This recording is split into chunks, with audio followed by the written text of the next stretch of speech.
Good day everyone, magtest lang tayo ng unit na binili ni Sir from Gimba Nueva Ecija. Ang binili ni Sir is WE-M9 Gen 2. So Gen 2 ito, ang pagkakaiba ng Gen 2 is may marking siya dito.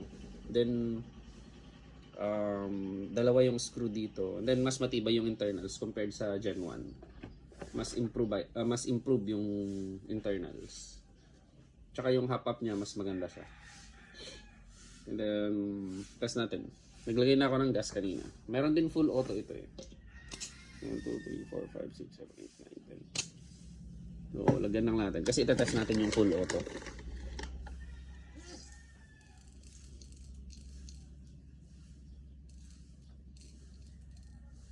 Ayan. So, ilagay muna natin tong magazine. Then, ito yung full auto function niya. So, ito, ganyan mo siya. Yan. So, ganyan lang. Tapos, kasa mo, hilain ng mabuti, and then bitawan na. Tapos, may full auto function. Full auto function, test fire. So, ganun yung full auto function niya. Tapos, ito naman yung semi-auto. Firing.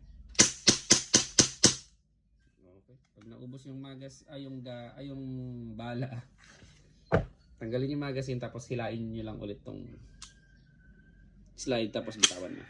Tapos hammer down. Thank you very much. We M9 Gen 2.